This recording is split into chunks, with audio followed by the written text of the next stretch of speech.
قتال کیا جا رہا ہے اور جہاد ہو رہا ہے تو وہاں کے صرف ان لوگوں کو ٹچ نہیں کیا جائے گا کہ جو لوگ یعنی کہ لبرل لوگ ہیں، یعنی کہ جن کو اس سے کوئی درکار ہی نہیں ہے، وہ تو بس اپنے ایک طرف ہیں، یعنی جو لوگ فورسز ہیں، جو فورس ہے صرف ان سے ہی مقابلہ ہوگا، اس کے علاوہ اور کسی سے نہیں ہوگا۔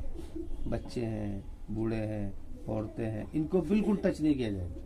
صرف میدان جنگ کے اندر جو لوگ ہیں، ایسے نہیں کیا جائے گا کہ بھئی ان کو کنٹرول میں کرنے کے لیے برابر کے کسی گاؤں کو یا کسی کو وہ ختم کر دیا جائے، یا پھر ان کے بچوں کو وہ قابو میں لے کر کے ان کو ٹارچ کر کے کہا جائے کہ دیکھو جی ہم ان کو مار دیں گے، نہیں، ان کو نہیں کیا جائے گا، انہیں چھیڑا ہی نہیں جائے گا، صرف انہی سے ہی مقابلہ کیا جائے گا۔ مقابلہ جو ہے وہ انہی سے کیا جائے گا، اس کے علاوہ کسی اور کو ٹارگیٹ نہیں کیا جائے گا۔ جیسے کہ ایک بات ہوئی کہ بھئی کسی کو قابو میں کرنے کے لیے اس کے گھر کے کو بچوں کو یا کسی کو اٹھا لیا اور کہا کہ ہم ان کو ایسا کر دیں گے، تو وہ نہیں کیا جائے گا۔ اس کو قرآن اس میں جو ہے بہت سخت جو ہے تنقید کی ہے ابو داؤد کے اندر اللہ کے رسول نے اس بات کے اوپر کہ ایسے نہیں کیا جائے گا۔ اور اسی کے ساتھ ساتھ میں مسئلہ نہیں کیا جائے گا۔ مسئلہ سے مراد یہ ہے کہ اگر کسی ایسا نہیں کہ ہاتھ کاٹ کے چھوڑ دیا گیا یا پیر کاٹ کے چھوڑ دیا گیا، ایسا نہیں کیا جائے گا، ایسے نہیں کیا جائے گا۔ صرف لڑائی کی جا رہی ہے، اگر کوئی آ رہا ہے تو مارنا مرنا تو ہوگا، لیکن مسئلہ نہیں کیا جائے گا، مسئلہ نہیں کیا جائے گا۔ یہ تین شرطیں، تو یہ تین شرطیں ہیں کہ ان تین شرط اگر یہ تین شرطیں ہیں تو پھر ان تینوں کو سامنے رکھ کر کے پھر قتال کیا جائے۔ تو یہ پوری بحث تھی اس کو لے کر کے کہ کس طریقے سے یہ معاملے سارے کے سارے جہاد اور قتال کے چلیں گے۔